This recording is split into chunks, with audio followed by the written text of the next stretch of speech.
When organizers of the National Trucking Expo turned Elizabeth Reynolds away at the door, they had no idea what a mistake they were making, that this would shake the foundations of the entire event. And what's more, they had no idea that hours later they would need her help, and she would be there to change everyone's minds. The night was bitterly cold, the kind that turned breath into clouds and made even polished chrome shiver. Outside the towering glass entrance of the National Trucking Expo, Elizabeth Reynolds stood alone, her hands trembling slightly, not from the cold, but from the weight of what she was carrying. She wore an old green dress, chosen more for sentiment than style, and a shawl knitted decades ago by a long-haul widow she once served free meals to during a brutal winter. There was still a streak of flour on her sleeve from that morning's baking rush at the diner. She hadn't even planned to come until Big Ray had told her about the driver appreciation night during his coffee stop. She figured she'd drop by, say a quick hello, and maybe show off the photo album she'd spent years compiling. The convention center was a spectacle of corporate extravagance. Giant banners fluttered in the wind. The future of trucking is here. Spotlights swept the icy pavement. Inside, servers in black tie attire weaved between crystal displays and digital demo booths. Attendees were dressed like they were meeting royalty, not hauling freight. Elizabeth walked up slowly, boots crunching over salt-gritted concrete. She smiled politely at the pair of security guards flanking the entrance. One of them, young and expressionless behind mirrored sunglasses, raised a hand. "Ma'am, do you have a badge?" he asked.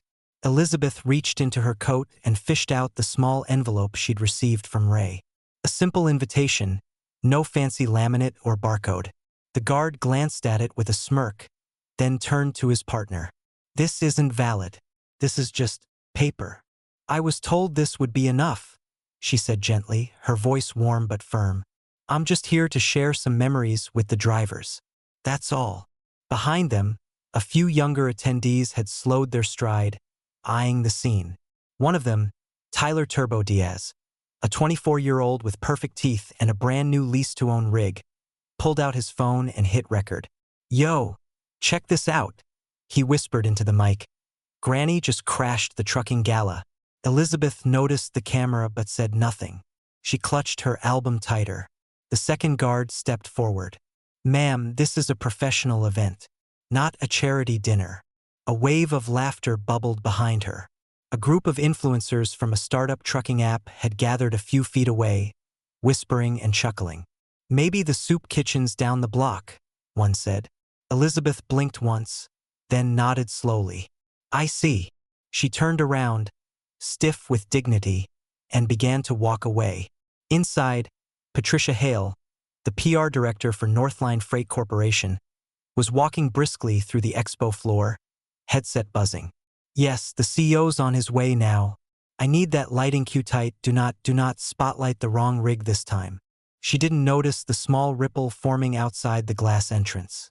Yet, back in the registration line, Big Ray Carson, a thick-set man with arms like bridge cables and a denim jacket lined with patches, paused mid-sentence as a gust of wind carried a familiar voice to him.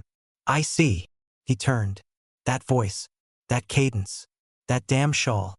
"Hold up," Ray muttered, stepping out of the line. His boots thudded against the pavement as he made his way toward the retreating figure. He passed Tyler, still live-streaming.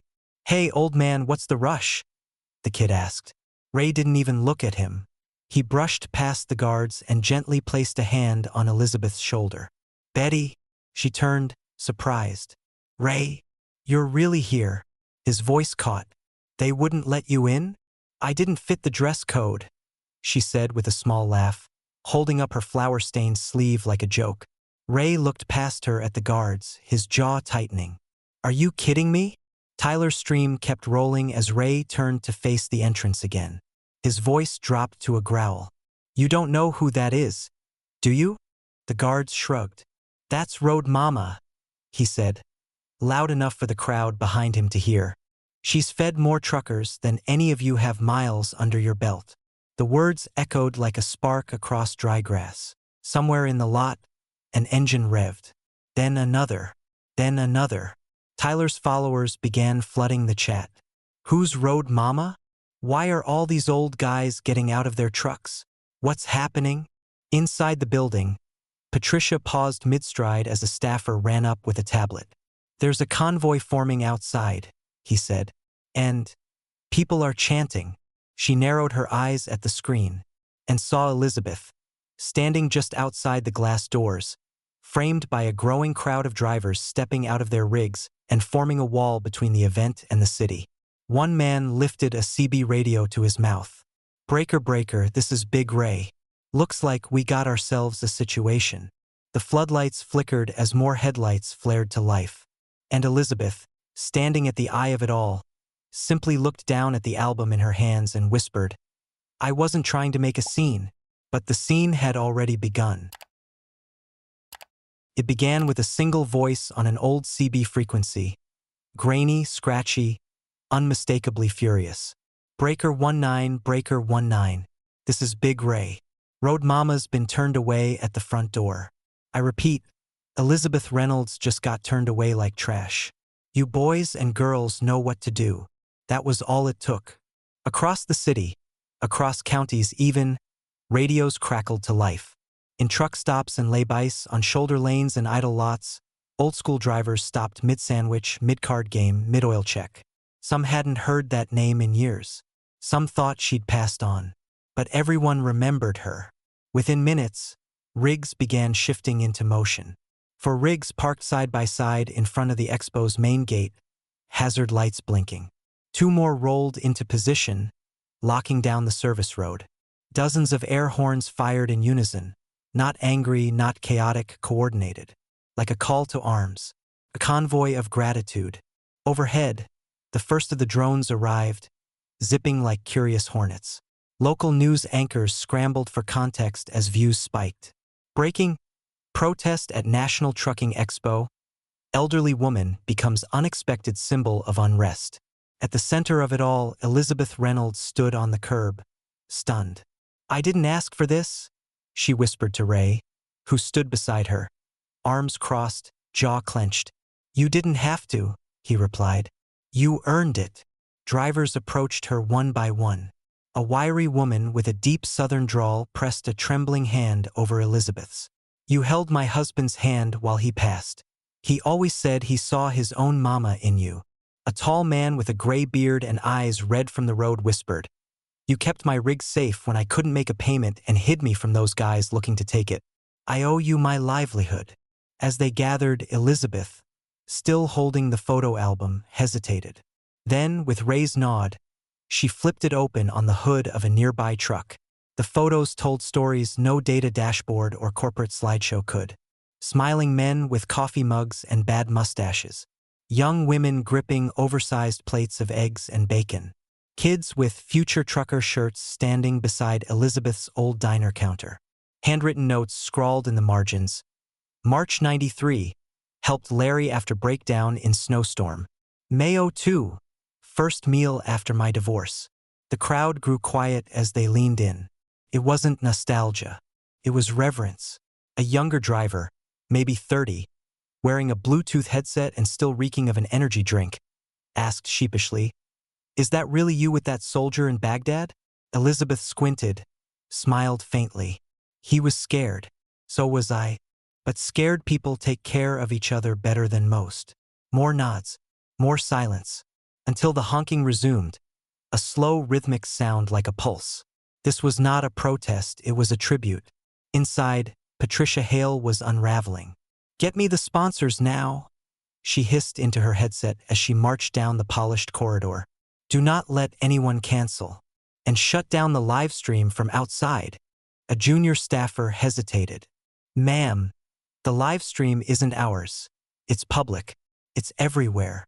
Patricia froze mid-step, her screen flooded with messages from the public. "Let her in," said one. "Give justice to the truck drivers," said another. And worst of all, the hashtag #NorthlineNoHeart, which threw their brand name in the mud. She ducked into a conference room where several suits stared at a monitor in disbelief.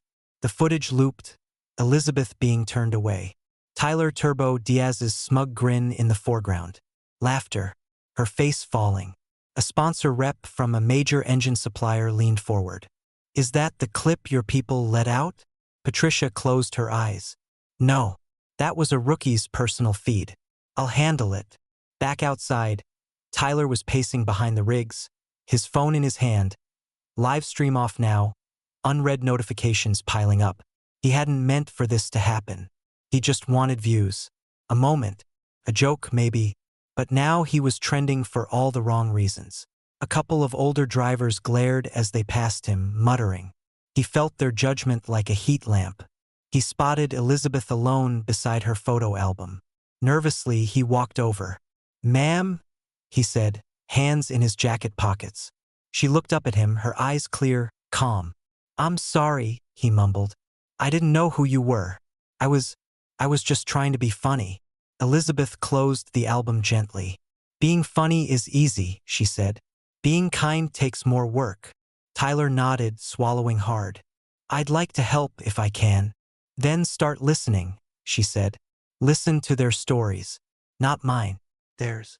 He stood there, watching as another truck rolled up and joined the line. Someone handed Elizabeth a hot drink. Someone else offered her a chair.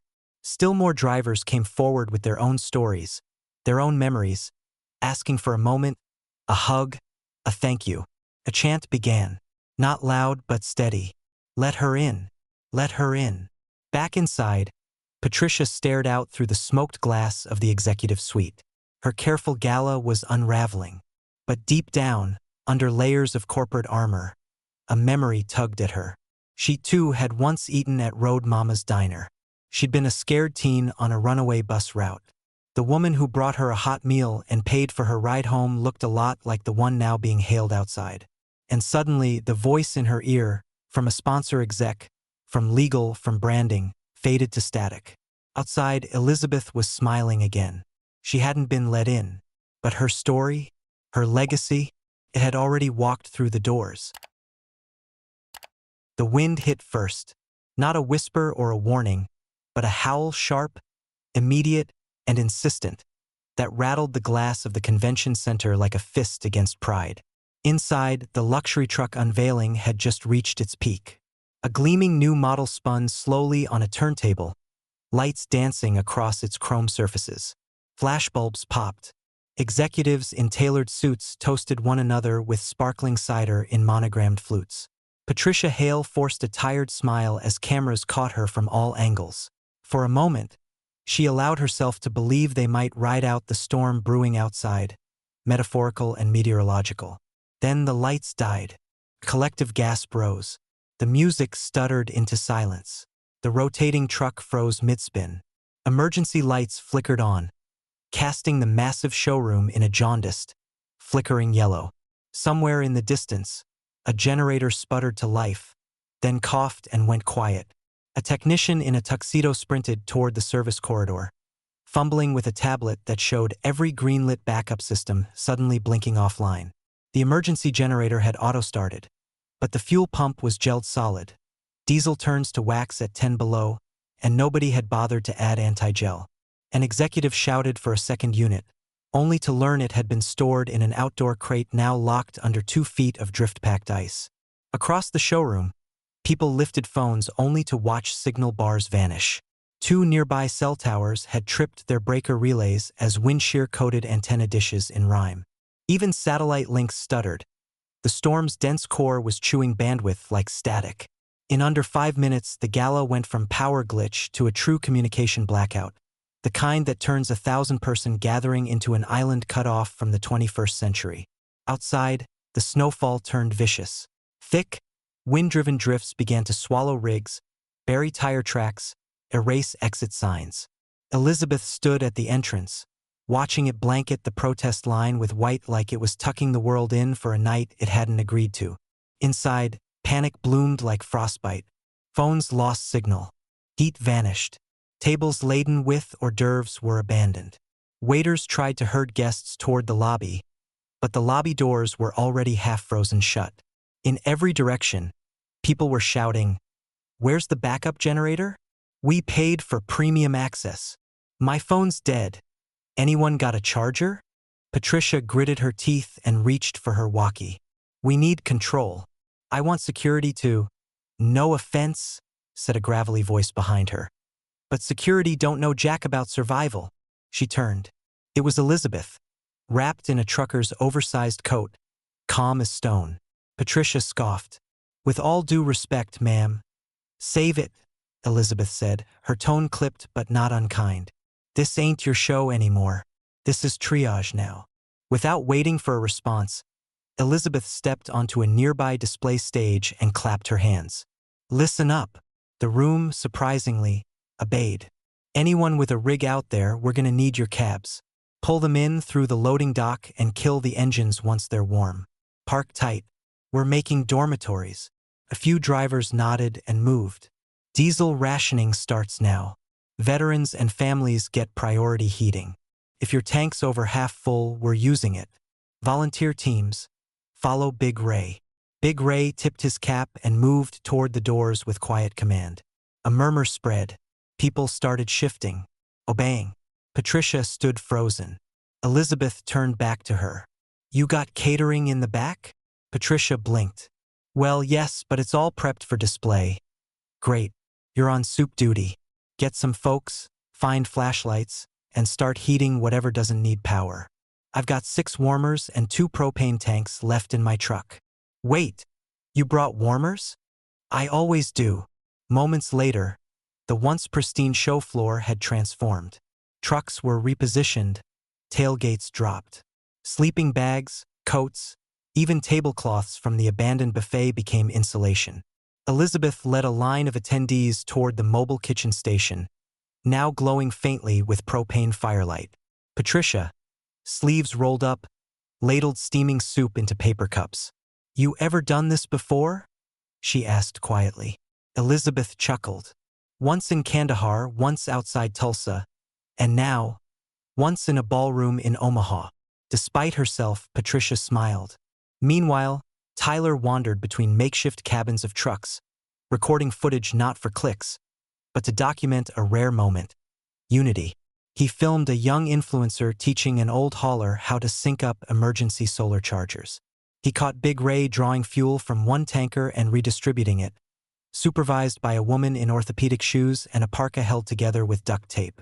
There were no suits anymore, no uniforms, just humans pulling together.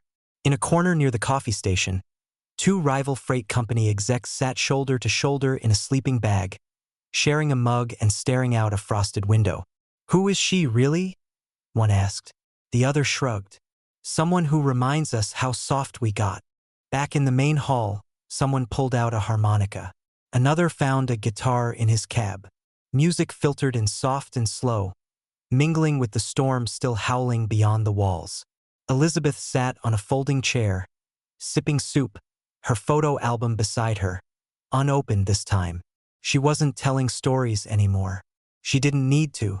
Her presence had already written a new one. Patricia sat beside her, rubbing her sore hands. "You know," she said, "you're the only person in this building who didn't panic." Elizabeth didn't look at her. "That's what 20 years of serving coffee to exhausted drivers during blizzards will teach you." "I think we owe you more than coffee," Patricia said softly. "You'll figure out what you owe," Elizabeth replied. "Just don't forget to pay it forward." And as night settled deep and cold around the convention center, within its powerless walls, something warmer than heat hummed through the room. The stubborn, diesel-powered rhythm of old respect rekindled. The kind of warmth you can't plug in. Dawn finally pried the blizzard's fingers off the expo center 12 hours after the lights died. Rescue crews arrived on snow-tracked utility vehicles, baffled to find the lobby converted into a field hospital and the show floor lined with idling sleeper cabs turned bunkhouses. Reporters expecting chaos instead filmed drivers pouring coffee for CEOs and influencers scraping ice from windshield wipers. In the days that followed, every outlet from local radio to national nightly news replayed footage of Elizabeth directing triage by flashlight. Sponsors scrambled to spin the blackout as a bonding triumph, but the internet had already crowned its hero. Elizabeth declined most interview requests, slipping home to her diner while the industry argued about preparedness reports and who had ignored the storm warnings. By late February, the snow had melted, But something else had shifted across the highways of America. A quiet, rolling tribute that snaked through rest stops, truck washes, and way stations. At first, it was just a few rigs. A decal, simple and bold, slapped onto mud flaps or rear doors. "We roll for Road Mama." But soon, it was dozens, then hundreds, and not just veterans. Young drivers with neon-lit dashboards and Spotify playlists started placing the sticker beside their YouTube QR codes. Truck stops carried them near the register, with donations going to a small, underfunded diner at the edge of Route 57. Elizabeth Reynolds' Diner. It hadn't changed much. The red vinyl booths still creaked when you sat. The fryers still hissed at dawn. There were still grease smudges on the menu covers, and the same chipped mug that said, "I break for pie." But now, people waited in line for hours just to eat at the outpost. Some came for the hash browns. Most came for her. Inside, Elizabeth Road Mama sat on her favorite stool, right at the counter corner, her photo album propped open like a sacred text. The pages had swelled with new additions. Selfies with rookies, signed patches from trucker vests, even a napkin drawing from a kid who said she helped his dad quit drinking and stay on the road. Across the counter, Patricia Hale, no longer in heels, but in sneakers and a fleece, laid down a folder. "We got the grant," she said, her voice firm but bright. "Starting next month, this diner officially has a health check station. Blood pressure, hydration, sleep logs, mobile nurse rotations every Friday." Elizabeth blinked. "You serious?" Patricia nodded. "We already built the back booth out. Tyler filmed the renovation. Went viral." Elizabeth laughed softly, then reached out and gently patted Patricia's hand. "You're becoming dangerous, girl. Bureaucrats with heart tend to scare the suits." "I take that as a compliment." Across the room, Big Ray Carson entered like he owned the place, which, to some extent, he did. He dropped a box onto the counter. Inside, it held a printed schedule. "First mentorship convoy kicks off Sunday," he said. "We've got 29 signups. Some of them barely out of CDL school. We'll ride northbound from Tallahassee to Milwaukee. Radio's gonna be on Channel 5 all the way." Elizabeth flipped through the sheets. Her eyes shimmered. "No hazing?" she asked. "Just advice and a whole lot of stories," Ray replied. "Some of 'em yours." The bell above the door chimed again. Tyler Turbo Diaz stepped in with a small camera rig and a shy grin. He no longer wore a branded hoodie or sunglasses indoors. Just jeans, boots, and a t-shirt that read, "Keep it between the lines." "Got a new episode coming out tomorrow," he said. "It's about an old way station operator who saved a family by blocking a runaway truck. Not a prank in sight." Elizabeth raised an eyebrow. "That your choice or your followers?" Tyler shrugged. "Bit of both. But I like this version of me better." He sat at the counter. A waitress brought him coffee on the house as usual. Across the room, younger drivers crowded together around a table with Elizabeth's photo album passed hand to hand. One pointed at a black and white picture of a younger Elizabeth in fatigues, a combat medic's patch on her sleeve, crouched next to a rig in the mud. "That really you?" a girl asked. "Every day of the week," Elizabeth said, voice steady. "And twice on Sundays when the coffee's free." A round of laughter swept through the room. The next week, the National Trucking Expo sent another envelope, this one embossed, elegant. Inside, a formal invitation for Elizabeth to return, this time not as a guest, but as keynote speaker. Patricia had included a handwritten note, not to apologize, to remind them what this industry's built on. Elizabeth tucked the envelope into her photo album without a word. Later that night, she stepped outside, leaned against the diner's signpost, and looked up at the sky. The road hummed in the distance, rigs sliding through the night like steel ghosts with stories strapped to their trailers. Big Ray joined her. "You think all this sticks?" he asked. "Depends," she said. "You gonna keep showing up for those mentorship convoys? Every month. Then yeah, it'll stick." Inside, a rookie driver sat at the counter, elbows on Formica, watching her from the window with wide eyes. Elizabeth tipped her chin at Ray. "Time to go inside." I think someone's ready to ask me how to back into a loading dock without kissing the bumpers. Ray chuckled.